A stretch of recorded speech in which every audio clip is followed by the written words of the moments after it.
You fought well yesterday. Your style is unorthodox.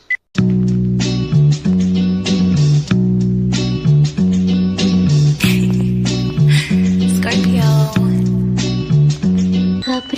Good morning, Yankees universe. Welcome back to another episode of the Yankees Morning Brew on this Tuesday, December 17th. Like always, I'm your guy Hector, hanging out with my compañeros this morning. We got a special one. I got my guy Damien Serrano, and I got my brother TC Stills. And all you Yankee fans, wake up and get your coffee. Just to let you guys know, Grace is feeling under the weather. Of course, we was always tapping back in with TC Stills. So folks in the chat, put your prayers for Grace. But TC, Dame, how you guys feeling this morning? Man, I'm feeling great, man. You know, beautiful day out. Waiting for the Yankee news. Plenty of work to do. So, let's get it. Yeah. TC, how you feeling? The chat misses you, TC. Look at the chat going crazy for TC Stills. TC, how you feeling? Man, I love you guys too. I love this chat. I love you guys. Damien, good to see you. Hector, always glad to be back on it, with you guys helping out, talking Yankees. But like Damien said, we're just sitting here waiting, the waiting game. I mean, I love the moves of getting Williams and Freed. Same. Those are some huge moves for the pitching staff. But again, we got to shore up this offense.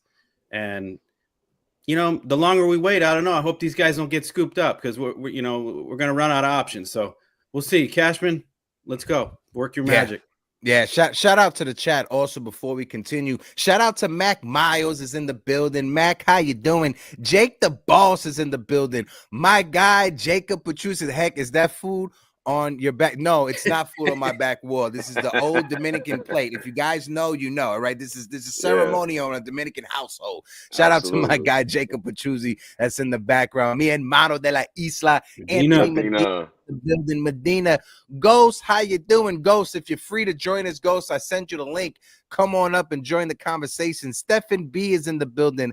FJ is in the building. How you doing? Sestone is in the building. Johnny S is in the building. And shout out to my guy NY Yankee Mania. And Theo Nosebleed section is in the building. But hey, Hector, you forgot our old buddy Lorenzo's in the chat. You see Lorenzo? Where's Enzo? Oh, Enzo. Hey. Enzo, my guy Enzo Cardona's in the building. Enzo, my fault. Discúlpame, mi hermano. But no, thank you, TC, for that. But on the last episode, right, that we did this past Thursday or Friday, whenever it was, shout out to Al Centrone, who was on Pete Kennedy as well from WFAN. Right when we got off the air, the news broke. The Yankees traded for Devin Williams, right? So, Dame, I'm going to toss it over to you. Let's get your take when it comes to the all-star closer that Brian Cashman was able to bring over. Listen, man, it reminds me of 10 years ago, someone went out when the Yankees tried to build that super bullpen, right? You had Zach Britton, Aroldis Chapman, the names go on and on. So, listen, 7, 8, 9 is solidified. Loaisiga, you got now, obviously, Lord have mercy. How can I forget his name? Weaver. Weaver can play. Obviously, he can go. It can really go. Loaisiga 6, Weaver 7 and 8, and bring in the hammer. Devin Williams at 9th, the airbender himself. So good luck, American League. If the Yankees are on top, the Yankees don't. Obviously, the focus now has to be offense. But this is the way you win these 1-0 games. By bringing in guys like this. So, with all the trades that happened with Kyle Tucker, so on and so forth, the American League hasn't been more up for grabs than it has been now. It's extremely weak. We can see a situation where the Yankees is going on a roll for years to come. If the American League doesn't get any stronger with these guys getting 10, 11-year contracts, we could be looking at something like that. So, kudos to Brian Cashman making that move. Nestor Cortez, thank you for everything you did. Yes. Because, listen, Nestor Cortez, staple in this rotation. A lot of people hated on him last year. I thought the guy was phenomenal for what he did, led the team in innings. So that's a big arm to lose, especially when you talk about innings. So you have to, you have to rob Peter to pay Paul, so to speak. So you got to give something to get something. And Nestor Cortez was a big get. Supposedly the starting second baseman is gone, Caleb Durbin. Good luck to you. But listen, Yankees solidified that bullpen. Now, good luck to any American League team if we go in the ninth with a lead. Yeah, absolutely. We got over 100 people watching us right now collectively across all platforms. We got over 80 people on YouTube. If you guys can, smack that like button on YouTube. If you're watching us for the first time, hit that subscribe button. Drop it in the chat that this is your first time. Poop Barlow says the Yankees would trade for Bellinger just to play him where he doesn't belong, like third place. Shout out to Poop Barlow in the building. Dennis Dow V is in the building. DDV, Uncle DDV, how you doing? Salute. Ken is in the building. Big Ant NYC. The reason the Yankees don't want to pick up Bellinger's entire salary because this will help the Cubs re-sign Tucker. And John Heyman is putting it out there, right? And got to always respect the words of John Heyman. But John Heyman put it out there that it's coming down to money, right?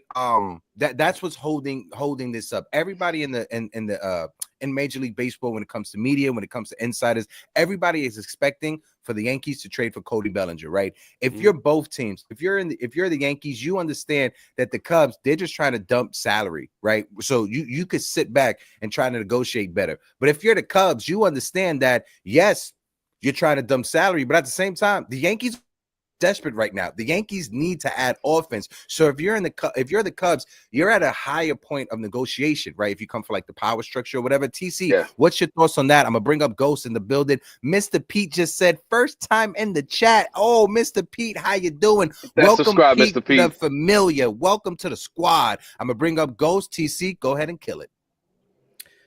Yeah, I mean, just talking about the Williams deal, Devin Williams, that's another ninja Cashman, in the middle of the night, you're looking this way and Cashman's looking the other way. He does these kind of deals. It's more with the pitching side. I know he's like a magician with getting pitchers and turning them into, superstars. But Devin Williams, great pickup, solidifying the bullpen, like Damien said. I mean, the 7, 8, 9 is locked down. So, great move there. Nestor, we appreciate, all you do with Nestor. And I love how they hyped up Caleb Durbin.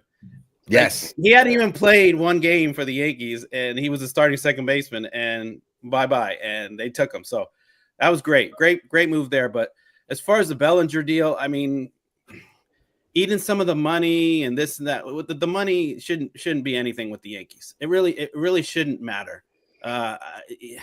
This year, I mean, they should be all in like they were last year. They went and got Juan Soto, but they really didn't do anything else. I mean, at the deadline, they really, dropped the bag. So this year, I mean, some of these first moves with Fried and Williams show me that, they're pivoting. They lost a big bat, so they want to solidify the defense and the pitching side.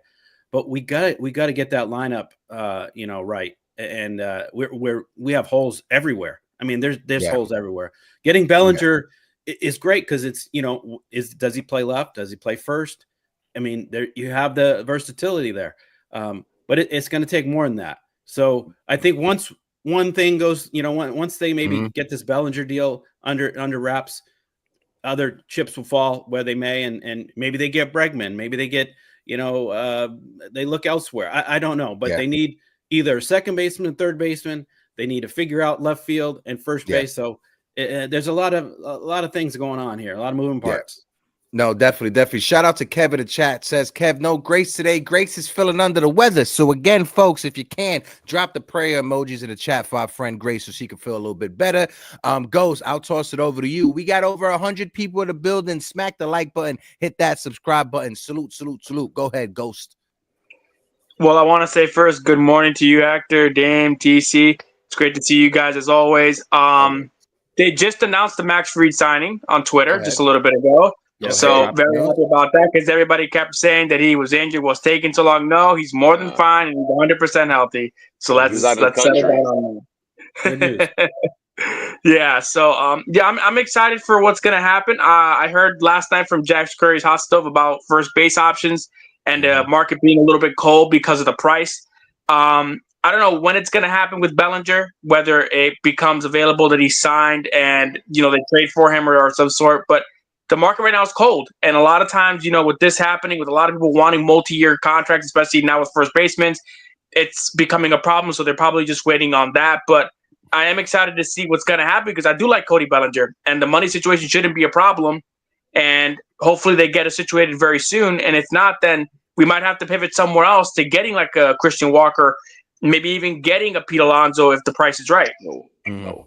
Yeah. I think when it comes to Cody Bellinger, his versatility is key, right? The fact that he can play the outfield and first base, I think that's real key for Brian Cashman, right? So if you have to go get Cody Bellinger to put him at first base, you do that if you're able to get a left fielder. But if you can't get a left fielder, having Cody Bellinger and his versatility, when he is healthy, he can give you gold glove defense out there in the outfield. And that's what the Yankees have been prioritizing this offseason. After the World Series, we saw that the Yankees defense, the worst in Major League Baseball, the worst of the postseason, the worst of Major League Baseball. Marcus Stroman suffered the most when he pitched. The Yankees defense was the worst that has ever had every time Marcus Stroman was out there on the mound. So knowing that Max Fried, yes, he could strike some guys out, but he's more of a ground ball pitcher. The Yankees are prioritizing their defense and pitching this offseason, right? So if you go out there and add Cody Bellinger, if you go out there and add Alex Bregman, yes, I said Alex Bregman. If you're able to get Bregman for about 25, 28 million a season, you're shoring up that defense. Now your defense is solid. You get Bregman for third base, you get Cody Bellinger for first base, move Jazz Chisholm to second base, which is a position he's comfortable playing. He came up as a second baseman, a natural second baseman, and then you could try to go and pivot to find yourself a left fielder that can service you defensively over there. What's your thoughts on that, Dame?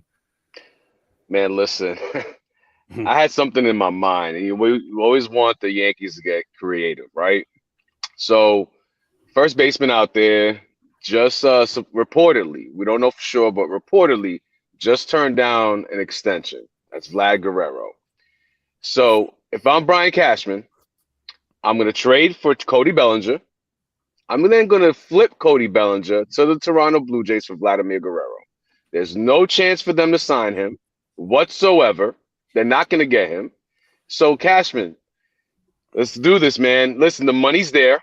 All right. That's why you get that's why you get the Cubs to drop at least $7 million of that $32 million that he's going to be making. Send him over to the Blue Jays. Blue Jays get somebody who they can then sign for a contract that would accept a big contract from them. Bring in Vlad.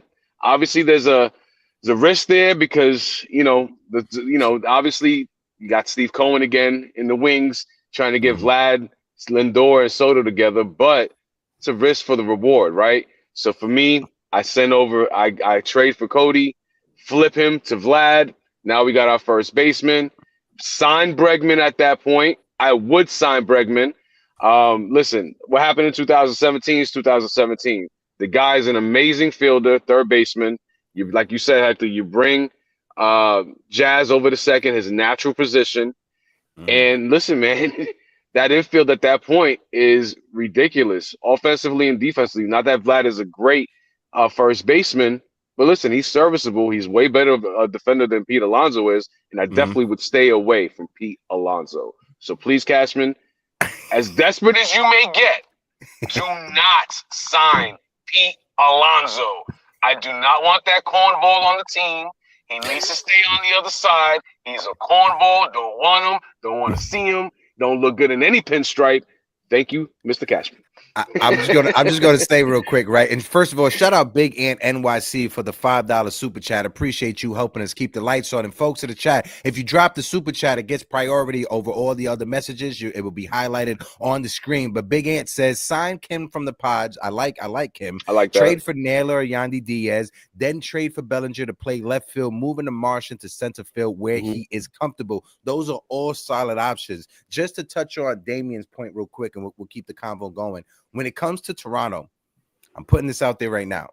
The Toronto Blue Jays would not be able to re-sign Vladimir Guerrero Jr. Vladimir Guerrero Jr. will hit free agency. That's one. Secondly, if the Toronto Blue Jays cannot sign Corbin Burns and add Corbin Burns to their team, they would trade Vladimir Guerrero Jr. by the trade deadline. And I'm going to say this right now. Vladimir Guerrero Jr. next year will be wearing a Mets uniform. That's where Vladimir Guerrero is going to go next year. Vladimir Guerrero is going to sign with the New York Mets. There's a reason why there has been no conversation with Pete Alonso and the New York Mets. When's the last time have you guys heard Pete Alonso sitting down talking with the New York Mets or a contract extension? There has been none.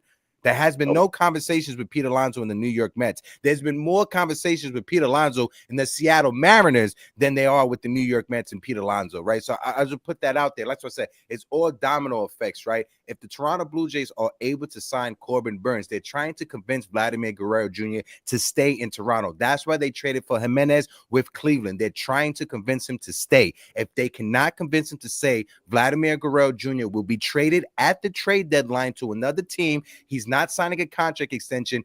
Juan Soto set the precedent for Latino baseball players going to free agency and maximizing the most out of their value. Seeing what Juan Soto got, Vladimir Guerrero Jr. knows that when you look at the landscape of free agency, after Juan Soto, he's the next big fish to fall. Ain't no other big fix after Vladimir Guerrero Jr. So we just got to wait to see how it looks with the free agency. He's a $500 million player at this point. Facts. Guaranteed. Future Yanks. My guy, Future. I got your message, bro. Whenever you're ready to join, you could join. Max Fried changed his profile pic to a Yankees picture. I wanted you guys to know I was waiting for the Yankees to make it official, but it's official. The New York Yankees announced that they have signed 2-time All-Star and 3-time Gold Glove winner Max Fried. Being that I work with Latino sports, I will have a chance to be at his press conference whenever the Yankees put it out or put it together.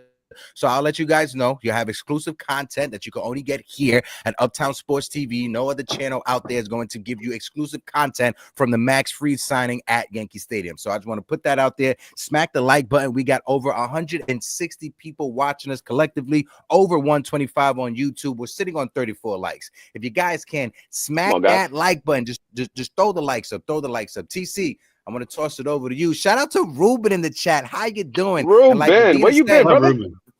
Vlad is going to get the bag next year. Yeah. Vlad is definitely going to get the bag next year. People don't think Vladimir Guerrero Jr. is going to get that bag. You guys are smoking some good stuff that you need to share with the chat. Go ahead, TC. Yeah, no, I think you're right. I mean, the Blue Jays, they got to get something for Vladdy. They could get a haul for him. You know, if they don't want to lose him, because if they can't sign him, then that's a waste. Just like Ohtani. Angels just let Ohtani go. I mean, they could have got all kinds of. They could have redid the whole team, but you know, whatever. But to Damien's point or your point, Hector, I love Bregman at third, and I love moving Jazz at second, and I love Cody Bellinger at first. And left field, I'm up for Jerks and Profar. Why don't we just sign him? He could play left. I mean, that would be a great addition, and that's, you know, he's got some speed. He's very athletic. That's what we need. Younger, athletic guys, contact hitters. You know, he'll give you 20 home runs. He's like 30, 31. He's not that. He's not a not for nothing, but that's somebody younger than the guys we got. You know, Cashman's always hunted for him too. So why not? Yeah. Or, I mean, I'm not even opposed to, I mean, I know he's a little bit older, is Tommy Pham for a 1-year deal. I mean, I'll take him for left field, you know, because next year we're going to go for Tucker. Isn't that what we're expecting? So, at least he won't smack none of our players. Yeah. and if he if he smacks some of our players, maybe they deserve it, right? That's a guy. When you look at Tommy Pham, the way he was able to set the locker room for the Kansas City Royals is a lot of people don't speak on this, right? Kansas City Royals went to the postseason this year. They finished over 500, and a big part of that was Tommy Pham and the way he carried and set the tone with other veterans like Salvi Perez with the Kansas City Royals. A lot of people don't. Everybody likes to talk about Tommy Pham smacking Jock Peterson or whatever that was. So everybody like to talk about that, but they don't talk about Tommy Pham's leadership. When I was at Yankee Stadium towards the end of the season, when the Royals versus the Yankees, seeing Tommy Pham's preparation, you know, working media, you get early access, seeing his preparation, seeing how he's talking with Bobby Witt and the other young guys, that right there stuck out to me. So I'll be down with Tommy Pham playing left. He's all business like the Yankees too, so why not, right? Yeah, 100%. Go ahead, El Fantasma. Go ahead, Ghost. Yeah, I definitely see a lot of options for the Yankees. Profar is a good one. I think Yandy Diaz is a good one as well, because if you get control with him, you can pick him up at first. I definitely think Kyle Tucker is going to ask for 300 to 400 million at the most part, and then Vladimir, maybe even more. Yeah, maybe more. Vladdy's probably going to break the bank, same as with Soto, because he's 26, he's young, he's got a lot of potential, he's great first baseman, and he's probably going to get 650, maybe even to 700 that we were worried about that probably the Mets are going to give him, or maybe even the Yankees probably can get close, but I doubt they're going to go after him, so I don't worry. But I worry too because the infield is a problem, the defense was a problem, and plucking the holes to fix those problems is going to be an issue, but with the way that Brian Cashman moved in and quiet and picked up a Devin Williams out of nowhere, I wouldn't be shocked if I saw another trade like that. Something of that similarity where they just pick up a good trade for there and put him there or put him here, and we don't know about it, and we're just shocked to see it. Same with Devin Williams. That would be something I wouldn't be surprised by Cashman because he's done that before. And he's always very aware of what the trade market is like and where the value is in the player and how long of control you have for him. And obviously, you don't want to give up draft picks. You want to have the farm as healthy as possible as well. So I see why he's not signing too many free agents right now as well. But at the same time, you see a lot of these guys. And then again, Corbin Burns, another one that was mentioned before. He's looking to get a short deal for 3 years, maybe even less, to play for a team. I don't see why the Yankees aren't going after him for a high AAV, which they can do, and get another ace to solidify that rotation. Who's stopping that team? Better yet, not to say stop the team. Who's stopping that rotation with Burns? My worry with that is a common copy of the Seattle Mariners. A lot of pitching, great pitching, no offense. Where they end up, that's my worry about that. Just Also, too, just to let you guys know, Max Free press conference is tomorrow afternoon. My editor's right now working on getting press credentials. But to piggyback off what Ghost said, right? And this is something I heard at the winter meetings when I was down there in Dallas. So take it all with a grain of salt. A lot of teams, they're worried about Corbin Burns medicals. That's the thing. The word around the league is that Corbin Burns' elbow is a ticky time bomb that they're just waiting. Teams are just waiting for it to explode, right? That's why a lot of teams aren't really offering him the 7 or 8 year deal that he wants, like Max Fried got, right? That's why him and his camp, they came out and said that, hey, we're willing to take a short years with a high AAV. Then teams started getting interested. Like the heavy team, the last time before I left Dallas, the number one team that was in pursuit for him was the Toronto Blue Jays, right? It was the Blue Jays, it was the San Francisco Giants. After Baltimore bowed out, after the Red Sox traded for Garrett Crochet, it was the Toronto Blue Jays and the San Francisco Giants. Two teams that nobody wants to take their money, right? So if you have both of those teams, the Giants and the Blue Jays, pulling back and saying, no, we'll wait a little bit. And now they're re-engaging because it's years for higher AAV. That goes to show you that teams are worried about Burns' medicals. And that's the one thing that I was talking about. When you look at him, same thing with Luis Castillo. When you look at Luis Castillo, phenomenal career, right? But over the past few years, the velocity has gone down, right? His breaking pitch has gone down as well. So that's why the Seattle Mariners are looking to dump him. And that's why they're connected with the New York Mets to trade for him to be a number 2, not a number 1, because Luis Castillo is not the same Luis Castillo from a few years ago. That's why I'm happy that Brian Cashman didn't make that trade when the Mariners did. Yeah. Good point. Yeah, I didn't know about the injury then, because if that was the case, then it makes sense not to go after him when he's got an arm that's probably ticking at some point that could hurt. And then if he gets hurt in the middle of the season, then you're pretty much screwed. So I definitely see why they took the shorter years on him. My guy Ruben, El Numero Uno Ruben with the numbers. Burns' strikeout rate has drastically dropped over the last 3 years. Yeah. Absolutely. And that's something that I kept talking about. When you look at it, the velocity on his fastball has dipped. The amount of strikeouts, his walk rate has gone up as 2 red flags from a starting pitcher. If their strikeout rate goes down and their walk rate starts to go up, they're starting to lose their mechanics. They're starting to lose the stuff that they have, right? So that's always a concern to have, right? So I know we got somebody else who wants to join us in the conversation. Oh, Future, reload and then jump back into the convo. But keeping it here with Cody Bellinger, right? And I know everybody, the versatility of Cody Bellinger, realistically, where we could see where we could see him playing. But if you look at the lineup, right? Let's take a second and not talk about what position or where he'll play out in the infield. Where is he going to bat in the lineup? Dame, I'll toss it over to you and then circle around to TC and Ghost. Where would you put Cody Bellinger in that lineup? I'm putting him exactly where Soto was, putting him at 2, hitting right in front of Judge. A lot of people made a big thing about Cody's numbers last year, and I think he was, unfortunately, it was a product of his environment, so to speak, with the Cubs What's up, Yeah, Brazil? hold on. I gotta pause this. Brazil. Shout out to Brazil. This is like one of the greatest comments I've ever seen. I seen too many of y'all jump the turnstile and not pay the like ticket. You riding for free. I'm gonna toss you off. Hit Facts. that like button. Absolutely. We got over 204 people watching us. 170 on YouTube, folks. Smack that like button. Go ahead, Dame. My fault. Oh man, nah, that's hilarious, Brazil. My brother. Thank you for the for the beautiful stuff you just said. That's beautiful. But nah, going back. Listen, I'm putting Cody at number 2. I'm putting him exactly right behind where Soto was. You know, a lot of people again made a big thing about Cody's numbers last year. Listen, he was a product of his environment. That Cubs stadium last year was brutal, not only to him but a bunch of players. Cody outside of the Cubs stadium had an OPS of over 800. That's in away games. So listen, putting Cody right there at number 2, which I think Cody in the American League in Yankee Stadium will have over 30 home runs next season. Guaranteed, no doubt in my mind. If anybody also thinks that Jason Dominguez won't hit 25 or 30 home runs next season, you're out of your mind.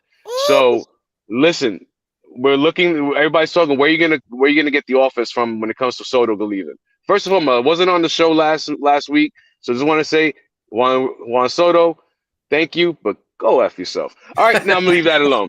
But at the end of the day, listen, Cody, I think will be great. Listen, first base, left field, doesn't matter. Left field, Cody, center field, Dominguez, and rightfully so, where he belongs, Judge in right field. Yeah. That is the most important thing for this team, is to get Judge back where he needs to be. Because otherwise, that 9 years that we gave him is going to age in about 5 to 6 years. So we got to get Judge back to that right field. But Cody, he slotted in at number 2. Yeah, welcome. Future is in the building again. Hey guys, folks, I want to take a pause. What up, Future? We are sitting at 207 people watching us collectively. We are at 4,614 subscribers. If you aren't subscribed, hit that subscribe button. We are on our way to 5K subs. Ghost, I'll toss it over to you, and then toss it over to TC, and we got to get our young fella Future in on the conversation. Ghost, go ahead, bro. What's your thoughts? Where are you putting Cody Bellinger in the lineup? You definitely got to put him up there to protect Judge right in front of him, man. Get him back right there where Soto was and just have him there and smash some baseballs. He's going to love that short porch. He's going to have fun there. And anywhere you put him, like you said, he's a great glove. Wherever you put him in the outfield or even at first base, I definitely don't see an issue with that. Maybe even put him in the 3rd round. Maybe switch up Judge into the 2nd spot. Maybe get him some hits up there. Maybe that'll fix his funk up in the playoffs. Who knows? But I definitely see him hitting at 2nd, but right behind Judge. Okay, all right. TC, I'm gonna toss it over to you. Damien will be back in a second. He's just reconnecting. TC, what's your thoughts, bro? Yeah, well, Damien brings up a good point, but putting these guys back in their normal positions, and that's a huge thing with us. We gotta stop moving guys around. And I know Judge plays a good center field, but he's a Gold Glove right fielder, and we got to keep him there. So great point. But putting Bellinger in the lineup, you know what position he's going to be, I think it depends on a lot of the guys that we're gonna pick up. I mean, our lineup has holes in it all over the place. So yeah, batting second would be great. We don't have a leadoff hitter. Who's batting leadoff? Where's Dominguez going to bat? Is he a top of the lineup guy? Is he low? Who's batting behind Judge, protecting Judge? I mean, is it Stanton? Is it a Bregman that we pick up? Is it a Christian Walker? Or I mean, who knows? So I think it's up in the air. I would like to see Bellinger batting second, but right there where Soto was, I think that's a good. You guys make a good point. He's got a perfect swing for Yankee Stadium. I mean, the numbers he could put up, and I mean it's a drop off from Soto, but I don't think it's a huge drop off because I think Bellinger's still a good hitter. He's not going to give you at bats that Soto gave you, but he's still a quality guy right in front of Judge. Yeah. But again, like I said, it depends on who we get. I mean, it's all up in the air. And it's all going to come down to that. Again, folks, smack that like button. We got 235 in the building watching us. My guy King de la Isla's in the building. King, how you doing? He says, so who's leading off? No Torres either. We'll get to that convo, King. I just wanted to highlight you and shoot you what's up. How you doing? But Future, go get Future into the conversation. The young King is in the building. Future, how you doing? First of all, if you guys don't know, Future helps me out behind the scenes when it comes to a lot of these edits. So Future does amazing work when it comes to the stuff that he's doing. He's killing it. But Future, let's get your take. Where are you putting Cody Bellinger in the lineup, broski? I'm putting him second. I'm agree with everybody else. Put him second. My reasoning is a little more obscure, like most of my takes. But I just feel the thing is, like, we lost out on Soto. The only thing that I feel like we really lost out of outside of his clutch bat is mainly the vibe he brings to the lineup, which is massive. But I've always had like the vision of Cody, Stanton, and Judge hitting back to back to back in the lineup. And I just feel like those three, like I there was a picture like back in the day they all three took like at the home run derby. Like, I always looked at that. I was like, all those three need to be Yankees. But I say put him at second. Yankee Stadium, he would thrive, and I'm saying he will thrive in Yankee Stadium. Yes, he will. It is built for a hitter like him, and having him having him in front of Judge, he will get way more at bats, get better at bat quality. Yes, better pitches. And exactly. Like Cody will thrive, and especially in a weaker American League, like our offense looks like. Let's not beat around the bush. Our offense looks dead. Like going off of what we had last year and then losing Soto. At its core, it looks 100%. Dead. But even the conversation with Bregman, but we'll go to that later. I think Cody would be a perfect guy as a 2-hole hitter, hit in front of Judge. The versatility that he would bring is amazing. And yeah, I just think he will be a perfect number two hitter in front of Judge. He already gives you great at-bat quality. Like, let's not ignore the type of hitter he is. Yes. It's like, I know he's fallen off in recent years, but I would say 2023 wasn't just a resurgence year, but it was a perfect reintroduction. And 2024, it was plagued by injuries. Like, let us not forget, he got hurt in that season, suffered a broken hand, and then also hit his backside while making a play out in Wrigley. And plus, Wrigley is not really a hitter's ballpark. Let's not act like, especially for lefties. We've seen many great left-handed hitters, and that's a great point, Future, right? TC Steels could probably remember this. Bobby Mercer, right? When he was with the Yankees and they traded him to the Chicago Cubs, his power depleted because that stadium is not conducive to left-handed power hitters. It is for right-handed power hitters. Right-handed power hitters do well in Wrigley Field. Lefties, not so much. So when you look at Cody Bellinger and his potential at Yankee Stadium for 82 games out of the season, or 81 games out of the season, that's something that you cannot just scoff at, right? And the idea of putting him ahead of Aaron Judge, right? And I know my guy King brought up who's going to be the leadoff hitter, and I think the Yankees are going into the season with Anthony Volpe as the leadoff hitter. I think that's who is going to be the leadoff hitter, especially after the postseason he had, hitting a grand slam in the World Series. That's a lot of confidence. I know he had that error in that 5th inning. I understand that he isn't the only one who was guilty of that, but I think the Yankees saw Anthony Volpe take some progressive steps when it comes to his development in the postseason, right? And I know some people may not be sold on that, but when you look at the lineup and you look at everybody else that we have, who's an option that's better than Anthony Volpe to put up there? We're going to put Jazz Chisholm in the leadoff spot. And if the idea is to have Cody Bellinger hitting in front of Aaron Judge, you're going to have two lefties to start it off. So if you have Volpe to lead it off, then you have Bellinger as your 2-hole hitter, and then you have Aaron Judge as a 3-hole hitter. That's a 1-2-3 that I think the Yankees will be comfortable going into the season with. Again, is Anthony Volpe the most ideal leadoff hitter to have? No, absolutely not. If we're able to get Stephen Kwan from the Guardians, I would do that in a heartbeat. But I don't think the Guardians are hitting the reset button on a fire sale anytime soon, right? So I think when it comes to leadoff, it's going to be internal, right? Unless the Yankees unless Brian Cashman pulls a rabbit out of his hat and trades for somebody that's a leadoff hitter, I think we're going to go with Anthony Volpe as the internal option at the 1 spot. Yeah. Agreed. What about Jason Dominguez? Dame, Ghost, whoever wanted. How about Dominguez? I think right now to bring Dominguez in. Obviously, he's going to be first time starting this coming up season, God willing. So I think that's a little bit too much pressure on him to start. I think Dominguez eventually can be that type of hitter. And thinking about it more, I wouldn't mind putting actually Bellinger at a leadoff either. You know, that's a possibility if they do bring in Bellinger. Bellinger at 1, you slot Judge back at the 2 hole. That's an option. So that I wouldn't be shocked if they did that. You know, Bellinger, when he was with the Dodgers, he had the shoulder injury. It really threw off his swing. Worked on it, got back to being a contact power hitter, right?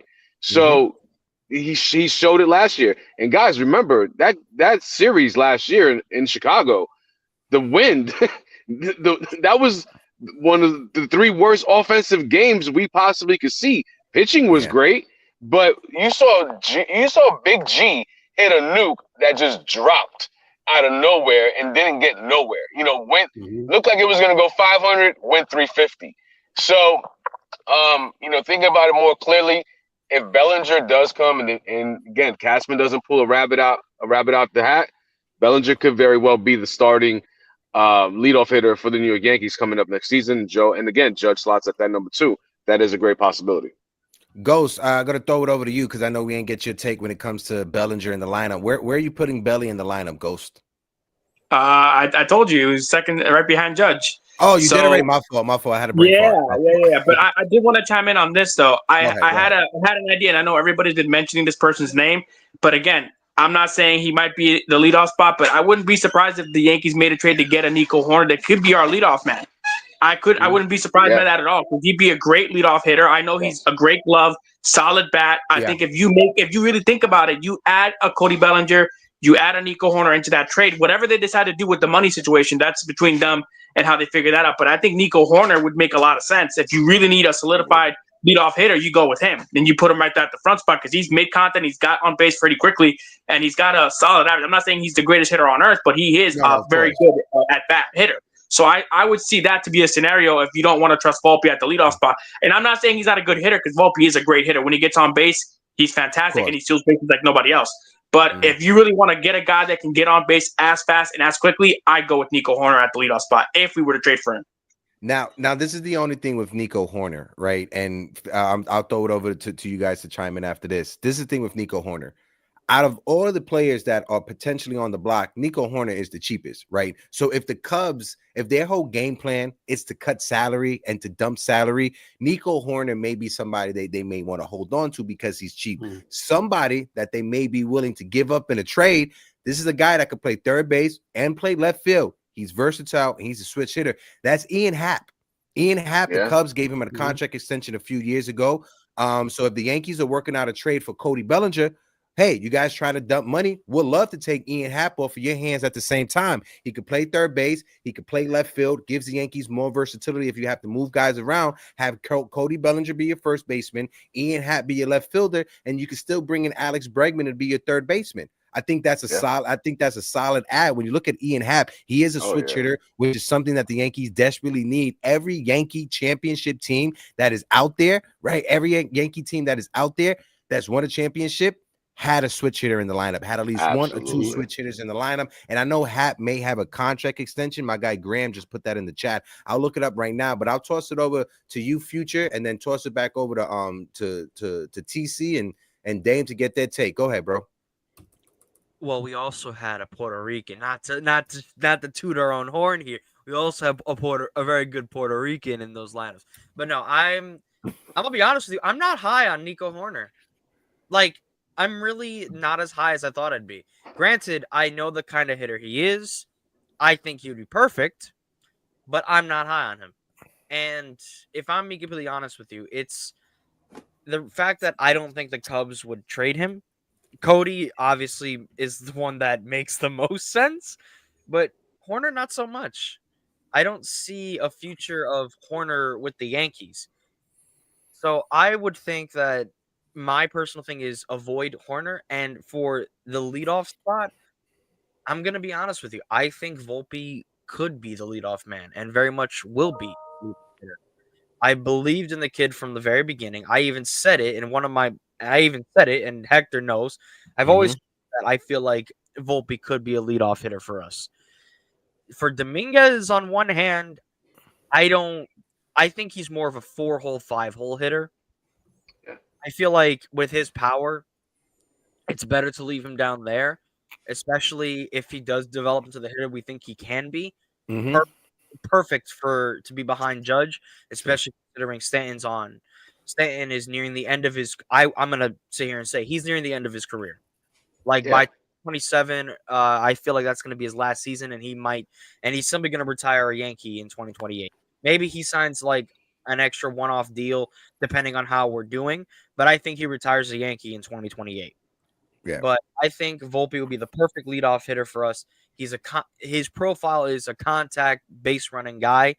He's a guy who will steal bases, and in 24 you were not gonna have Volpe steal bases, especially when you have Juan Soto behind him.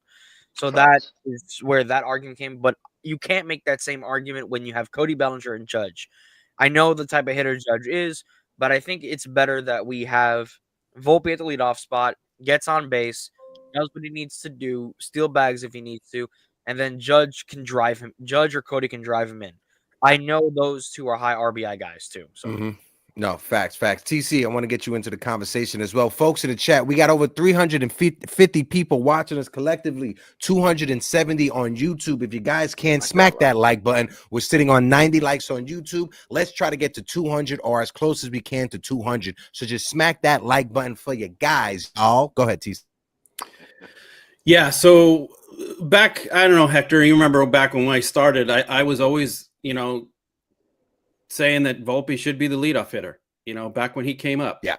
And it really didn't work out because he's homer happy, and he's got to go the opposite field, and he's got to fix his swing, and he's got to be more patient in order for him to be a leadoff hitter, because he has all the intangibles. He gets on, getting on base, he steals bases, he's fast, he hits for contact, but he does try to go for power too much. And as a leadoff hitter, he's not a power guy. He's 15 to 20 homers, and that's what his big problem is. But Volpe at leadoff, I don't mind it. As of right now, that's all we have. Again, we have Dominguez. Lorenzo brought up a good point too, putting Jazz at second and then Bellinger at fourth. That would be, wouldn't be bad either. So, but I have a guy that would fit all the criteria for leadoff and a utility guy. Great guy to put anywhere. Brendan Donovan. Why don't we trade for him? He could lead off. He could play left, second, third. That would solve a lot of problems. We can move everybody back to their own. Who was it? I'm sorry. You broke up on my end. Who are you talking about, TC? You broke up on my end. Brendan Donovan. I love Brendan Donovan. Okay. Would love him. Good guy to that seems like a sneaky deal, a sneaky Cashman deal. In the middle of the night, no one's looking this way. He's looking that way. So, that would be. We got to see if St. Louis is. We got to wait to see if St. Louis is willing to trade him when it comes to Brendan Donovan, because down at the winter meetings, again, shout out to my good friend Julian Garate. Him and we was on the street working, speaking to some people on the inside with St. Louis. There are two players that St. Louis aren't trading. They aren't trading Brendan Donovan, and they aren't trading their closer either.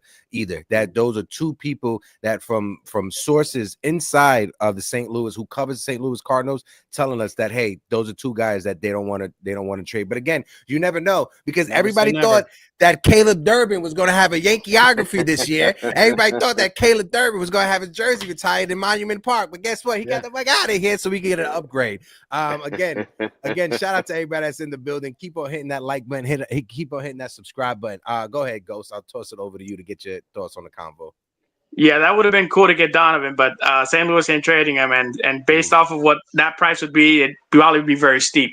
I don't know. I think right now, as for where the market is right now, even with infielding and really where it's at right now, it's pretty cold. I don't know if something happens today, whether we do get that Cody Bellinger trade and that money gets situated, which is really where is the money situation? Where is it with the Cubs, with the Yankees? Because I don't really know the number, and I've been hearing the money this, the money that, but what is the actual number that they're trying to hold so that this trade can go through? It's from my thought process on it from what I saw online. I think it's a 5 to 10 million, right? It's that's what's holding this up, 5 or 10 million. And Yankees For the second year, not the first year, right? that I No, don't for know. this year. For this Oh, year, for this I year. don't know Okay, about okay. anything else. I know about for this year, it's 5 or Okay. 10 million that the Because he has Yankees an and option. Cubs, because he has an option. Okay. The Yankees and Cubs are trying to figure out. And if I'm the Yankees, I understand you're at a position of desperation because the Yankees are desperate right now. Let's not beat around the bush. The Yankees, they need Cody Bellinger more than the Cubs need to trade Cody Bellinger to the Yankees. The Yankees need Cody Bellinger more than they need the Cubs to want to trade Cody Bellinger. Let's just put that out there. So if you're the Yankees, you have to try to make this work. I understand you're not trying to just cave in and try to eat back whatever you can. Get Cody Bellinger to the Bronx. Get Cody Bellinger to the Bronx. Do not miss this opportunity to bring this guy to the Bronx. He grew up. The connection that he has to the Bronx, the connection that his family has to Yankee Stadium. Michael Kay talked about it. Paul O'Neill talked about it. Paul O'Neill talked about he used to be in the room playing with his kids when he was young during the 90s. This was Cody Bellinger he was talking about, right? Bring him to the Bronx. He needs to be a Yankee. That Yankee uniform is tailor-made for Cody Bellinger. Actually, he kind of reminds me of Paul O'Neill, to be honest with you. Yeah. The way he plays, the grit. I mean, not there's only one Paul O'Neill, but when you talk about that bat, that swing plays as good as it does for Cody Bellinger as it did Paul O'Neill in Yankee Stadium. There's no mistake, no mistake about it. So listen, Cody is the deal. Yankees will get it done. Again, the Cubs got to eat some of that money. He's not. Listen, Cody Bellinger is great. He's good. He's good. Not great. He's good, but he's not worth $32 million. So they got to eat a little bit of that. Absolutely. They just can't go under with that too. Go ahead, Ghost or TC, whoever was talking. My fault. That was Future. No, Future wants to say something. Oh, go ahead, Future. I'm gonna pose this because I'm genuinely curious. Would you guys want to keep Cody for the remainder of his career if we bring him to the Bronx? Because you look at it like this, this upcoming season, Cody Bellinger is making 27.5. The following season, which is a player option, he's making 25 million. So he's making 27.5 this upcoming season for 2025, and then the following mill is actually less. It's actually 25 million. That's if he picks up the player option. So if you're the Yankees, and if there's a $10 million difference here, you're trying to get Cody Bellinger for 17 million, which I get it. If you could get Cody Bellinger for 17 million this season, that's a steal. But come on, Yankees got it. Yeah, they got to eat. I'm okay with the Cubs eating $5 million because the Cubs eat $5 million, right? Listen, at the end of the day, we just paid Anthony Rizzo $18 million. Okay, and we got nothing out of that. Nothing. So I'll pay an extra $4 million for Cody Bellinger. Cubs, just eat the $5 million. Bring him over to New York. You guys do what you guys want to do with whoever we give you. But yeah, it's got to happen. Guys, I got to go. Dang. Always a pleasure, as we know. Future, TC, my brother, Ghost, my man. Future, be safe. Chat, hope you guys have a great day. Hit that like button before I get out of here. I'll see y'all later. Yes, right, sir. Dave. Yes, sir. This is our guy, the fly guy, Damien yourself, Serrano. Damien. Appreciate you guys. Again, we got over 350 people rocking up with us right now. 260 on YouTube. We're sitting at 110 likes. So, folks, 90 more likes and we'll get to 100. So, smack that like button. Now, let's have a conversation now with the starting rotation, right? We see what the starting rotation is. Garrett Cole, obviously, your number one. Max Fried, your number two. Carlos Rodon, your number three. But here's where the conversation is. Luis Hill. The Yankees did not want to part ways with Luis Hill for Kyle Tucker, which is understandable. I get that. I wouldn't want to trade Kyle Tucker either. I wouldn't want to trade Luis Hill for a one-year rental of Kyle Tucker. And this is the caveat. This is the difference. Everybody brings up Michael King from last year. The difference between Michael King and Luis Hill is coming off a season where he won Rookie of the Year. Michael King was coming off of a season that he was going back and forth between the bullpen and the starting rotation. It wasn't until the last month of the season, he found himself a nice spot in that rotation. He had a nice solid 4 or 5 starts to end the season. He ended the season on a high note. When you look at Luis Hill, he is on the contract for the next 5 or 6 years, right? Cheap money for the next 5 or 6 years. And the last time the Yankees had a pitcher win the American League Rookie of the Year. I wasn't even born. Future wasn't even born. Ghost wasn't even born. TC Stills was probably just graduated high school when that shit happened, right? That was a long, long time ago, right? Sorry, TC, I don't mean to age you, brother. I apologize on that. But that was a long, long time ago, right? So when you have a guy like a Luis Hill, if you're able to get Kyle Tucker on a contract extension, you trade him and immediately you sign a contract extension copy. I'm happy with that. But to gamble Luis Hill and the potential of losing out on Kyle Tucker in free agency to some team that's out there, that was something that I was just a bit hesitant on. I want to see where you guys were at with that. My guy Highlander said, I was born. Yes, you was born, my guy. You was born. TC, I'll toss it over to you. Let's get your take on the conversation. You know, Luis Hill, Kyle Tucker. I know it's hindsight 50-50, but what was your thought process during that time? No, I think it was a good move. I think Cashman, I think he did the right thing. I know we all wanted Kyle Tucker, but again, it's a one year rental, and he's probably going to go to somebody else with the money. But who knows? I mean, if Cashman, they might throw all the eggs in one basket next year for Tucker, but you get to keep Luis Hill. You didn't trade him away, so we got to stay away from these 1 year rentals. We got burned with the Soto deal, but that was worth it.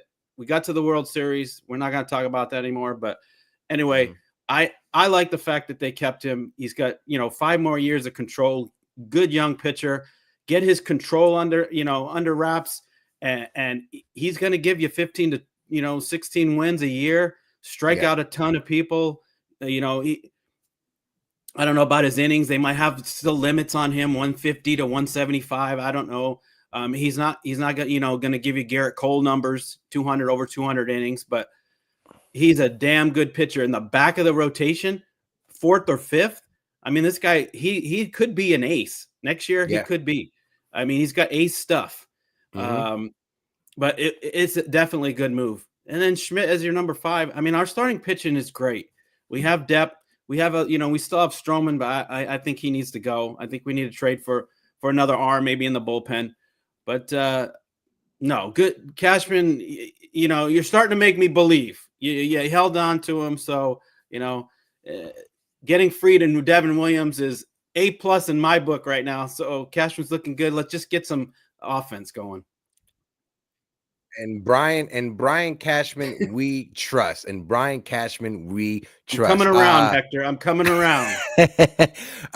Ghost. Matter of fact, Future, I want to toss it over to you. Let's get your thought process on this convo, and then toss it over to Ghost. And then I got a video to play. I'm not sure if you guys saw Carlos Rodon came out of his cave and he spoke last night, but I got a video to play with Mr. Rodon. Go ahead, Future. Future, you got a fire hazard behind you, bro, for those fucking plugs. Yeah, I know, right? Okay? I know. I haven't fixed it yet. Bro? I'm getting to it. Wow. Go ahead. But I'm gonna be honest with you, the Michael King trade for Soto would not compare to a trade for Kyle Tucker. I'm sorry, but nobody can. If Luis Hill was traded for Kyle Tucker, that it needed to come with an extension. It wasn't maybe we can extend him. No, 100%. It needed to. It was a necessity because Michael King is an unrestricted free agent in 2026. In theory, if you had a plan to bring him back, you could have. You could have easily brought him back. This is his last year as a Padre, assuming he doesn't sign an extension. But everybody else was sent to the Padres. Thorpe, gone, not even with them anymore. Dylan Cease will probably be traded too. So there's that trade out the window. Randy, not doing too well. Brito, also not doing too well. Michael King, yes, that one really hurt. But you have to give up to get a lot. And where's Higashioka? He's in Texas right now. So that entire trade ultimately ended up with Trent Grisham, who was a solid outfielder. Let's not beat around the bush, and for some reason loves to hit in these weird clutch situations. His home runs are weirdly timed. And then you had Juan, and then obviously we lost out on Juan Soto, but he ultimately just decided to be a Met. There's not really much conversation for that. But Kyle Tucker would have had to have come with an extension attached to him because there was no way I would be willing to give up Luis Hill, who has 5 who essentially won't be a free agent until 2029, and then to give him to the Astros. Right. On top of that, like I don't want to the Astros dynasty is ending. Yeah. Like, it's over. I don't want to Yeah. help them get back to that dominance. I don't want to give them their next ace for the next 5 years. Right now, if it was the Los Angeles Angels, that's a different conversation. If it was the Texas Rangers, different conversation. The Seattle Mariners, different conversation. But the fact that it's the Houston Astros, our rivals, the team that has Jose Altuve attached to it, that was my reservations. Right, again. You never know what happens when it comes to these type of trades. You never know what happens with starting pitching, because starting pitching, the health for a starting pitcher nowadays is very fragile, right? So you never know what happens. We could look at this 5 years down the line, and Luis Hill could either be the next bust like Gary Sanchez, and we're like, we should have traded Luis Hill, or we look back 5 years down the line, like, well, we're glad we didn't trade Luis Hill, because Luis Hill has become an all-star, has become an ace with the New York Yankees, right? So it's always hindsight 50-50. You can never predict these type of things, right? But real quick, like I said, I know we have that video that I want to play, but I want to get Ghost's thought on I want to get Ghost's thoughts on the convo. Go ahead, Ghost. Yeah, I definitely would not have traded Luis Hill either. We have too much control of him. I said this before. As much as I love Kyle Tucker, and it would have made a lot of sense to have him, I think he would have just done a Soto and left, and probably took in the highest offer from a different team, and we would have lost 5 years of control with Luis Hill. I definitely think with Stroman still being available, I wouldn't be surprised if he gets traded for a few pieces in the bullpen, like a left-hander that we needed, and probably re-signing a Tim Hill would make a lot of sense on the cheap end for 1 year deal, and get him in there as well, having two left-handers there. And then obviously whatever else we can get from Stroman would be huge. And then obviously seeing who will take up a lot of that money from Stroman as well would help. I think right now I would have much rather have kept Luis Hill than trade him. I even made that point on Twitter as well, or X, that why would you get rid of somebody who you have much more control over someone who made it very clear wasn't going to sign a contract extension, wasn't even looking at the idea of signing a contract extension. He wanted to end out his year on a bang, with probably averaging, however what he averaged, or whatever home runs he's averaging, or whatever RBIs he's averaging, and get the highest bag from any other team that's going to want him and have him on their team forever for however many years. So I think it made more sense for us to keep Luis Hill and have a solidified rotation with him, Schmidt, Rodon, Fried, and Garrett Cole. I want to highlight my guy CK in the building. Chris, how you doing? But he says, are the Phillies willing to trade Alec Bowman? The Phillies are willing to trade Alec Bowman. And you know what the shocker is? Do you know who's the favorite to land Alec Bowman right now? Take a wild guess, the three of you guys. Who do you guys think is the favorite to land Alec Bowman from the Phillies? Who do you guys think? If you say the Athletics, out of all the teams in Major League Baseball, what team you think? If you say the Athletics, I'm gonna laugh. The Oakland Athletics apparently are the favorite to land Alex Bowman. Didn't they hang up the phone the last time they had a conversation? For some weird ass reason, the Oakland Athletics are trying to trade for Alex Bowman. Shout out to everybody that's in the chat. Nosebleed section again. Shout out to Sean Browning. Cadzilla is in the building. Johnny S is in the building. So I got this video that I want to play. Like I said, Carlos Rodon came out of his cave to have a conversation last night on the Yankees hot stove. So I want to play this, and we'll be right back. Still stings now, because it's very hard to even get to the World Series. It was my first time, playing that deep into a postseason. I never made it past the ALDS before I was with the Yankees, so. It's hard enough to make it, let alone win it. It still stings now. You go to bed at night, you put your head on your pillow, and you're always thinking about, what could, still thinking now, what could I have done different to change the outcome of some game or some games that I, performed in, or, what could we have done different as a whole? But, they outplayed us, for sure. And there's motivation there, it's not easy to get back, and it's not guaranteed that we do, but I know that each one of us in that clubhouse, has that burn now, that desire to be back in that same situation again. Yeah. Now, when you're hearing, hold on, wait, my camera's messed up. When you're hearing from Carlos Rodon, right, Those are all positive things. I want to hear that from Carlos Rodon. That's what I want. I want to see Carlos Rodon have that type of attitude. But it's one thing to say it. You got to go out there on the field and you got to do it at the same time. When it comes to Carlos Rodon, having Max Fried now, you easily slide Carlos Rodon into that 3 spot in the rotation. Depending on how Luis Hill is performing, you could have an argument to move Luis Hill over Carlos Rodon and have Carlos Rodon be that 4th starter in your rotation. Wherever he lands, I think next year probably one of the better years out of Carlos Rodon because there won't be that much pressure on Rodon. TC, I want to toss it over to you. Folks in the chat, let us know as well. When it comes to Mr. Jekyll and Hyde, Carlos Rodon, what's your expectations for next year? Well, I think there was a lot of pressure put on him when he first got here, but now with Max Fried signing and Luis Hill stepping up, I think a lot of pressure is kind of off him now. Maybe he can, and then the back issues. Hopefully the back issues are behind him. And he can move forward and just, be like the old Carlos Rodon, where he gives you 5-6 innings, ERA under 4, not these blow up games where he can't even get out of the 2nd inning and gives up 5-6 runs. And, just give us some depth, give us some length in the games. He's a high strikeout guy. He added the changeup now. So, I mean, he's trying. He's trying to, reconfigure his repertoire, and you got to reinvent yourself sometimes. In the fastball's not working and you're not locating, or you're you get up in age. The fastball's just not hitting a 98, 99. FL diver.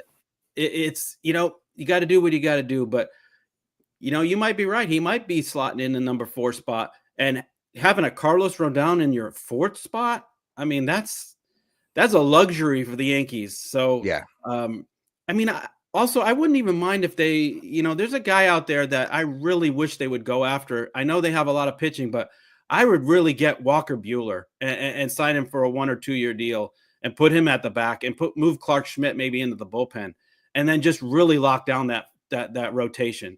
Because if they miss out on some of this offense, they have to pitch well and they have to play defense. There's no question about that.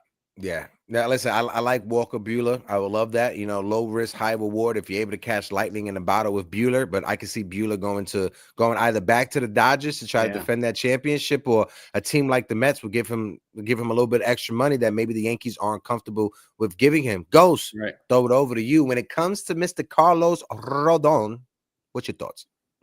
Yeah, I was happy to see the change from where he was when he signed to where he was now. And seeing that change that he needed really made me happy because I love Carlos Rodon. He's my favorite pitcher, and I've said this before, and I'll keep saying this. One of the things that I noticed a lot from him coming up to this year is he realized that he could value the breaking ball a lot more than depending on the slider and fastball. And one of the things I noticed a lot was the swing and miss, which is what I loved about it with the changeup and the breaking ball and everything else he equipped with. He had that during the season and then some. Now, he even mentioned this in the conversation he had in the hot stove, that he's going to try to use the changeup more. And that warmed my heart because he needs to use that changeup more because that is a filthy pitch and he's done well with it. And I was one of those people that defended Carlos when he was down. And when he climbed back up to being the guy that we know he could be, I was so proud of him. I could not have been more proud of him. And obviously, the postseason, he did the best that he could. He only gave up maybe those 2 home runs. And then after that, he kind of stood solid in for the rest of the few innings that he was out there for. So I'm very happy with him. And if he can have that same season again coming into 2025, who's really stopping him, really, in that rotation? Then you got Garrett Cole right at the top. You got Fried right behind him. Maybe even have Luis Hill right behind Fried. And then Lowe's right behind Luis Hill. And then, whether it be, like you said, a Walker Buehler, if it is even at all possible to get him for a year or two, or even have Schmidt there, you have options. And then even if you need more options, you then have that rotation there that's solidified wherever way you go. So I'm definitely proud of Carlos Rodon, and I definitely think adding that changeup and using it more and utilizing it more is going to benefit him more and get a lot more higher strikeouts than he had last year or this year. Sorry.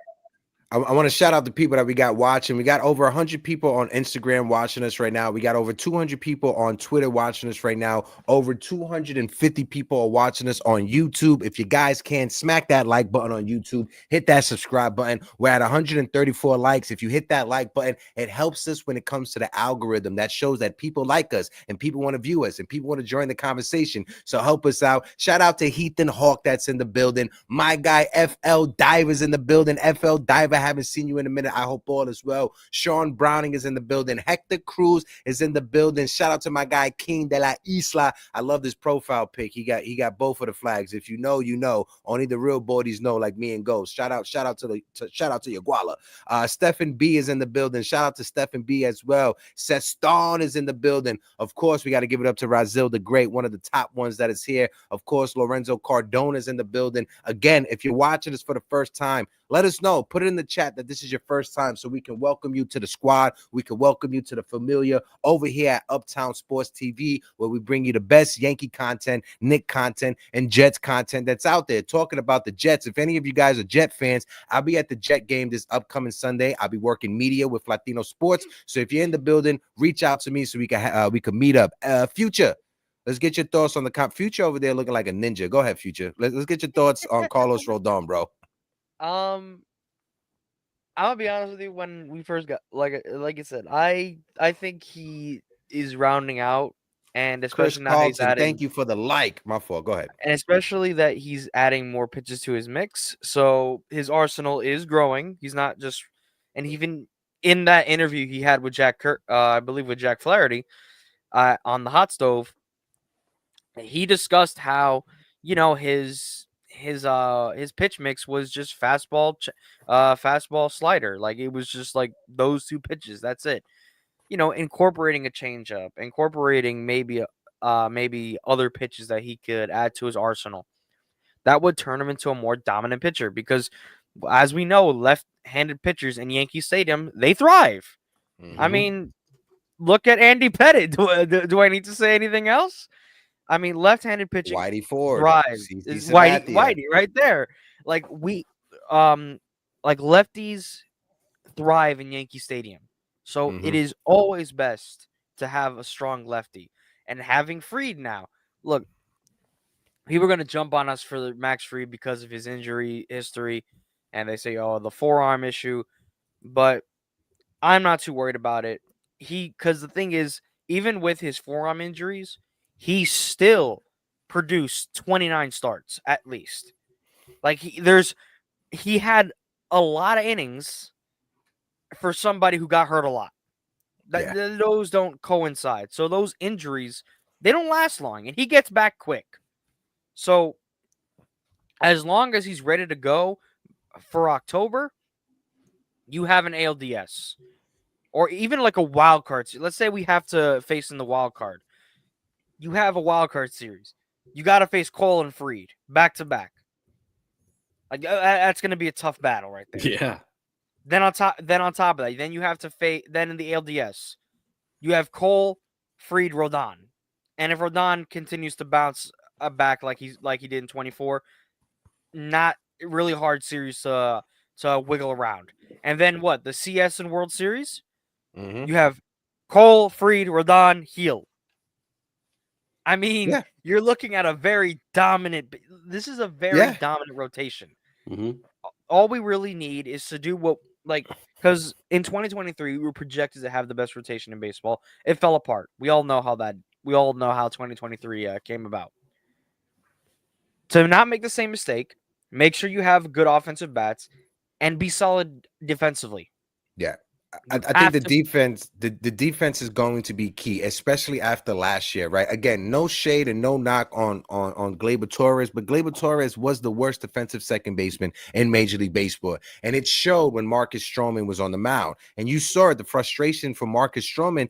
I'll be frustrated also if I was out there and my teammate behind me is not giving max effort that us Yankee fans. And again, when it comes to Gleyber Torres, his potential, we know the potential that Gleyber Torres has, right? When Gleyber Torres locks in, he is probably one of the best hitters that you can have at that position at second base, right? It's the moments that he takes his breaks during the game. And I don't want to blame him. It's more the coaching and the environment that he's around. And I'm not saying the Yankees don't have the perfect coaching. I'm not saying that whatsoever. He probably doesn't have the right coaches to get the most out of him, right? And I think finding himself in a new situation, let Gleyber go to Seattle, let Gleyber go someplace else, revitalize his career. Hopefully he could become an all-star with whatever team he goes to, right? It's just not going to happen here with the Yankees. I don't think that's going to happen. And I see some Yankee fans, maybe we bring back Gleyber Torres. That's never going to happen. And I think the Yankees, they understood that during the World Series, they were lucky to get to the World Series, right? We beat the teams that we had to beat. We lost because of our mistakes, our mental mistakes, our mistakes. We beat ourselves. If you give, and this is something I kept preaching, you give your opponent extra outs, you give your opponent extra chances to score, they're going to take advantage of that. And when you have a team like the LA Dodgers, which is the top team in the National League, you give them extra outs, you give them extra chances, they're going to beat us 1,000 times out of 1,000 times. There's no scenario where you can allow all those mistakes to happen and you still conquer and beat the Dodgers. That's not going to happen. The same way that the Kansas City Royals, they made mistakes and the Yankees took advantage and we beat them. The same way the Cleveland Guardians, they make mistakes and we took advantage and beat them. It's the same thing that the Dodgers did to us. They were waiting for us to make mistakes. They saw our mistakes. They took advantage and they beat us. Brian Cashman recognized that. That's why pitching and defense must be priority. It must be priority. You get Alex Bregman. I'm a Yankee fan that said I would never want to see Alex Bregman in a Yankee uniform. Well, guess what? He will give us a better chance to win than any other third base option we can have right now. So I'm eating whatever words I said about Alex Bregman. You get his defense to play third base. If you trade for Cody Bellinger, right? You have him play first base if you have to. If you can't find the left fielder, you move Cody Bellinger to left field, you go get Christian Walker. That is solid defense. You got a gold glove at third base, a gold glove at first base, and you got the potential of a gold glove in left field. Now, if you can't get Christian Walker, I understand because of the money, you go out there and you pivot and you trade for an outfielder or a first baseman. You just can't. Carlos Santana. Carlos Santana is somebody that I say you can have him as a decent one-year option. That's a gold glove first baseman. He has some pop in his bat. He's a switch hitter also. He's a veteran. You move Cody to left field, have Carlos Santana be your first baseman, and then next year, what happens? Spencer Jones may be ready to come up to the big leagues. You move Cody Bellinger to first base, and you have Spencer Jones. It gives you options instead of signing somebody for first base like Christian Walker, and you're locked into them for 3 or 5 years. That's the issue. If you're able to sign Carlos Santana for 1 year, move Cody Bellinger to left field, it gives you versatility. So next year, if Spencer Jones is not ready, you can still go out there and either get a first baseman or a left fielder. I want to shout out some chats before we continue. We're going to get ready to wrap things up too. We got over 300 people watching us. I want to shout out Lorenzo Cordon. Los Boris is in the building. Los Boricuas está aquí. Lorenzo, my guy, how you doing? Miguel Jimenez says, disagree. When you play lazy on your walk here, that's all. Oh, he's talking about Gleyber Torres. No, 100%, Miguel, 100%. I agree with you on that one. Chris Carlton says Torres low, BPIQ part player, part coaching. Yeah, 50-50 on it. Listen, it all comes down to an organization aspect when it comes to development. That, you know, we've seen it with Miguel Andujar, we've seen it with Clint Frazier, we've seen it with so many different Estevan Florial. Everybody thought he was going to be the next Curtis Granderson. He's playing overseas right now, right? So it all comes to development at the end of the day. Angel Calderon is in the building. Hi guys, I'm Angel. I am a new to the channel. Let's go. Matter of fact, I got some new people in the chat. Angel, welcome to the familiar, my guys. Salute. Josh Dowling is in the building. First time here. I am a regular now for show. Josh, welcome to the familiar. I appreciate you. Thomas Banks says first time as well. Thomas, welcome to the familiar as well. Again, if this is your first time watching, put it in the chat. Let us know so we could welcome you guys into the conversation. We got over 300 people watching us, 225 on YouTube, 152 on the like. So smack that like button, hit that subscribe button. Now, Miguel says Santana is not worth it. You have to give picks, if I'm not correct. He is attached to a qualifying offer. If we do give up this is the thing. We may have to give up some international money and or a draft pick. But I think if Carlos Santana doesn't sign by a certain date when it gets close to spring training or something like that, the qualifying offer gets removed. I got to look that up. Somebody in the chat, let me know. Oh, Razil the Great says, "Que lo que, mi manito, que lo que, coño." Razil, appreciate you as well. But no, Carlos Santana is connected to a qualifying offer. So that is wait, Santana has no qualifying offer. Okay, we got to confirm that. So we'll do that as well. Juanito's in the building. Juanito said it's his first time. Juanito, welcome to the family. TC. All right, we're going to get ready to wrap things up, TC. Let's get your final thoughts. Your final thoughts, bro. Oh, I mean, I liked all, the discussions. It's all fine and well if it all falls to place. If we get, Bellinger, that's the first domino to fall, I think. And then, maybe get a Bregman, maybe get a Santana, maybe, some of these things Profar we've thrown out there. So it all depends. Also, we're forgetting, I know it might be a slim chance, but there's a guy from Japan, Roki Sasaki, out there that it's a possibility. It's a possibility that he comes and, shoves it in Yamamoto's face. Like, hey, I'm in New York now, you didn't want to come, I came. So I hope that's the case. I hope he doesn't go to the Dodgers. I mean, everyone thinks it's a lock. He's a Dodger, so he's going to a small market team. Speaking with his that's agent, what he says. But speaking with his agent at the winter meetings, his agent said that the Japanese media was very harsh towards him. Yeah, if he is going to go to a team, it's going to be either the Padres or the Mariners. He's not going to the Dodgers. It's all, it's all hearsay. Everything could change. So, but still, it's a possibility, and that would be great. The pitching would be phenomenal. But I just hope Cashman is still working his deals. Still, middle of the night, he might come up with some deal that we haven't even talked about yet, and it'll just blow us away. Like, wow, we didn't even see that coming.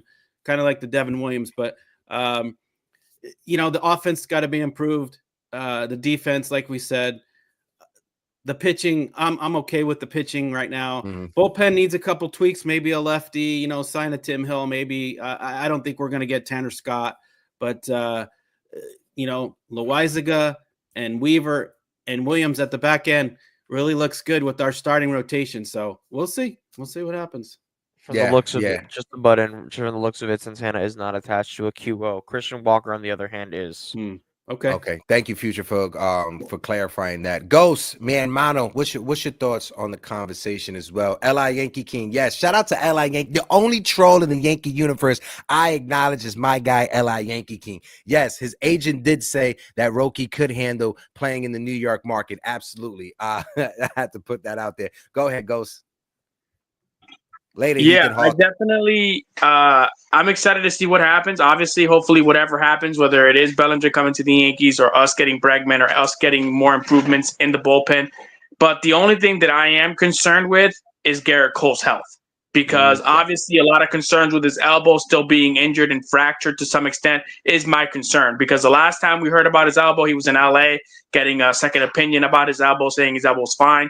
But seeing how he pitched during the ALDS, the ALCS concerned me because he didn't pitch as well as I'd hoped. And seeing what had happened in the final game against the Dodgers as well concerned me. So I am hoping that all those concerns get put to rest here with the health update from him or somebody reports on his health. That's about the only thing that's concerning the back of my mind is seeing how healthy he is. Because at the end of the day, without a healthy Cole, it's going to be very much a problem without having our top pitcher being injured. Yeah. I agree. Future, my guy, stowed over to you. Get your final takes, and then we're gonna wrap it up. Go ahead, Future. Honestly, get a left. Honestly, when it comes down to it, get a lefty for the bullpen. Bring back Tim Hill if you need to. I feel like that would be a good choice for our bullpen. He succeeded well with New York. Mm-hmm. Get the bats rolling. What I would think is. You signed Carlos Santana to a 1-year deal. You bring Bellinger, play left field. Mm-hmm. Now with Jones, we really don't know if his future is going to be with us. I do hope he does turn out well and he does end up having a future in the Bronx. Be a perfect combo. You probably will have Dominguez in left field by that point. and then you would have Jones in center, and having Belly would be perfect for first at that point. And I strongly think that Bregman, because the thing is, our hole that we have to fix that can't be fixed with the farm system is third base. Like that's like the big one. You can't fix third base with our current farm system. We don't have a third baseman down there. And honestly, I don't remember the last time we've had a third baseman prospect. A-Rod. Well, prospect. Yeah, a prospect. Yeah, and A-Rod was a shortstop by trade. Exactly. Andy Phillips was the last quality third base prospect we had, and then it was Miguel Andujar. Go keep cooking, TJ. So I genuinely call me crazy, but I genuinely think, and people are gonna hate me for this, bring Bregman. At this point, you got to bring Bregman. Yeah. Look, I get people are gonna say his swing, it doesn't work. No. I'm sorry, but I'm not making the argument for offense when it comes to Bregman. The offense will come when it. And the thing is, Bregman did better on the road. So if you want to look at offense, look at his road stats in 24 and then talk to me. But it's his defense. That's why I want him. You need that glove, and we need gloves. Yeah, and I know like LA Yankee King loves the idea of Jazz Chisholm at third because of his arm and his arm strength, right? But that's why I if we could get Bregman for third, I would love to have Jazz Chisholm at second base. Having that arm strength at second base will help us with the double plays, and it's a position that he's comfortable playing. Go ahead, Ghost. I saw you put your hand up, and we're gonna get ready to wrap things up. Don't want to do one more roll call. I appreciate Jack there. No, the reason I wanted to raise my hand up real quick was it's the money situation with Bregman, right? Because he wants a $200 million deal. And are the Yankees willing to give him $200 million to bring him over to third base? Because even the Astros with 5 to 6 years, $160 million, he said no to that. He's saying no to that. It's pretty much made it clear he said no to that. That's what worries me. Is he willing to take a discount to come over to play third base for us? Maybe at 175, maybe 180, maybe to that number. But if it doesn't get to that, that's my situation. How are we going to approach Bregman and offer him a fair enough deal that he's coming to New York? And then if he doesn't want to come, who do we replace him for if he doesn't come to New York? Yeah, no, that's a solid point. And you know what's funny? You know who's the agent for every one of these dominoes, right? For Cody Bellinger and for Bregman, it's Scott Boras. Scott Boras is the agent for all these bastards, and he's behind the scenes. He's pulling all the strings, right? That's why when people talk about John Heyman, and I brought up John Heyman, whenever it has to do with Scott Boras clients, you follow John Heyman. John Heyman has not saying that he's on the book. I'm not saying that. John Heyman is a respectable journalist. I met him when I was at the winter meetings, but he has the know-in when it comes to Scott Boras' agent. It's just like the NBA. When you look at the NBA Shams, he knows anything that has to do with clutch clients. He gets the first inside scoop, and it's the same thing with John Heyman and John Heyman and Scott Boras clients. It's the same thing. You just got to be able to understand how the media works from that aspect. But let's do a last roll call, because it's 12:20. Let's get ready to go, because I know TC has his life to live. Future got to take a shower and brush his teeth, and Ghost has to keep on being sexy over there, right? So shout out to the chat. Appreciate all you guys for tuning in. We got over 300 people rocking out with us. Mark Teammaker, I appreciate you. Grace is sick. My guy Gio is still working on his move, so shout out to Gio. Gio is still a part of the network. I'm just waiting for Gio to figure out his situation over there. So shout out to Gio. Always got love for Gio. Jay Barr is in the building. Appreciate you. Graham, I appreciate you. Mr. Highlander, how you doing? Razil the Great, always appreciate Razil the Great. L.I. Yankee King, Hector Cruz, appreciate you. Shout out to the first timers. Miguel Jimenez, first time. Cologne fam is in the building, first time. Appreciate all of you guys. Cadzilla, how you doing? Who else? We had Angel, first time. Josh, Thomas, appreciate all the first time viewers. Appreciate everybody that has been here from day one. Anthony Medina, day one. FL Diver, day one. Razil the Great, day one. Stephen B, day one. Mark Teammaker was day one. So shout out Mark Teammaker. Appreciate all you guys for rocking out with us. L.I. Yankee King, TC Stills, Future Ghost. Shout out to Damien as well. Shout out to my other co-host, Grace. Make sure you guys tune in. We may do a live tomorrow, depending on what type of news break.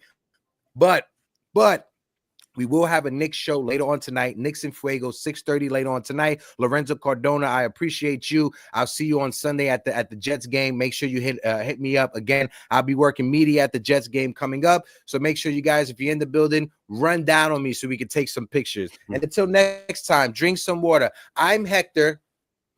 I'm TC Steels. I'm Future. And that's, hold on. Forever One goes. Go ahead, guys. That's right. That's right. This is Yankees Morning Brew. Make sure breaking news. Oh no shit. No shit. Ally, go fuck yourself. Thanks, Ally. I'm excited thinking that something just broke. Ally, go fuck yourself. Ally, go fuck yourself. You fought well yesterday. Your style is unorthodox.